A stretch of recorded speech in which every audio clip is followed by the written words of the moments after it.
ایک دن جنگل میں جنگل کا بادشاہ شیر اور چیتا گھنی جھاڑیوں کے پیچھے ایک ہرن کی تاک لگائے بیٹھے تھے۔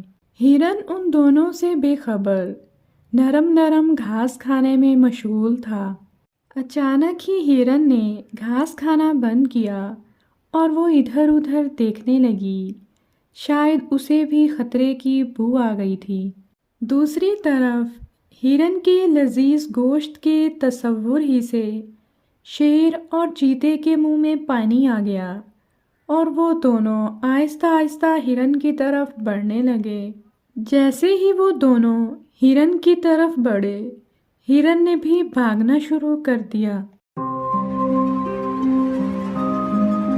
شیر اور چیتے کی رفتار کے مقابلے میں ہرن کی رفتار کم تھی، لیکن پھر بھی وہ بھاگ رہا تھا۔ اس بھاگ دوڑ میں ان تینوں نے میلوں کا فاصلہ طے کر لیا۔ آخر کار ہرن ایک چٹان پر چڑھ گیا جو اتنی اونچی تھی کہ اس پر شیر اور چیتا نہیں چڑھ سکتے تھے۔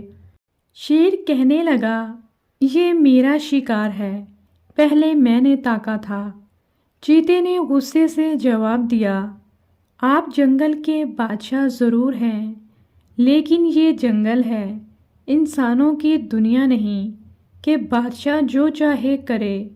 جانور اپنے حقوق کی حفاظت کرنا خوب جانتے ہیں، یہ میرا شکار ہے۔ شیر دھاڑا، انسان ہو یا جانور، جس کی لاٹھی اس کی بھینس کا قانون ہر جگہ چلتا ہے۔ میں تم سے زیادہ طاقتور ہوں۔ شیر اور چیتے کی تکرار سن کر ہرن نے اطمینان کا سانس لیا اور کہا، میرے محترم بادشاہ، یہ میری خوش نصیبی ہوگی کہ میں آپ جیسے شاہی خاندان کے افراد کی غذا بنوں، لیکن پہلے آپ دونوں طے کر لیں کہ آپ میں سے کون میرا لذیذ گوشت نوش فرمائے گا۔ اسی دوران وہاں سے گدھے کا گزر ہوا تو ہرن نے جھٹ سے مشورہ دیا، میرے خیال سے آپ دونوں اس سلسلے میں گدھے سے مشورہ لے لیں، کیونکہ مشورہ دینے کے لیے عقل مند ہونا ضروری نہیں۔ چیتے نے کہا، چلو مجھے منظور ہے، وقت پڑنے پر گدھے کو بھی باپ بنانا پڑتا ہے۔ چیتے نے گدھے کو حکم دیا، گدھے کے بچے ادھر آؤ۔ گدھا پہلے تو ڈرا کہ کہیں یہ دونوں اسے ہی ہڑپ نہ کر لیں، پھر ڈرتے ڈرتے ان کے قریب آیا اور جب اس نے پورا قصہ سنا تو خوشی سے مشورہ دیا، ہاں تو شیر صاحب، آپ کا دعویٰ ہے کہ آپ نے ہرن کو پہلے دیکھا، جبکہ چیتے صاحب کا دعویٰ ہے کہ ہرن کو دیکھ کر پہلے ان کی رال ٹپکی۔ کیونکہ یہاں کوئی گواہ نہیں ہے، اس لیے میرا مشورہ ہے کہ آپ دونوں اپنی اپنی جگہ تشریف لے جائیں، اور جب میں رینکنا شروع کروں تو آپ دونوں دوڑنا شروع کر دیں۔ جو بھی پہلے یہاں پہنچ جائے گا وہی ہرن میاں کو نوش فرمانے کا حقدار ہوگا۔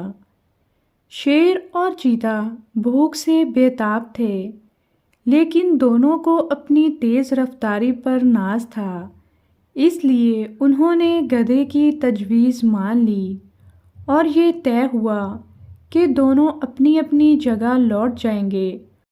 اور اس دوران ہرن صاحب چٹان سے اتر کر نہا دھو کر ان میں سے ایک کی خوراک بننے کے لیے میدان میں کھڑے ہو جائیں گے، اور جیسے ہی گدھے صاحب اپنی بے سری آواز میں رینکنا شروع کر دیں گے، دوڑ شروع ہو جائے گی۔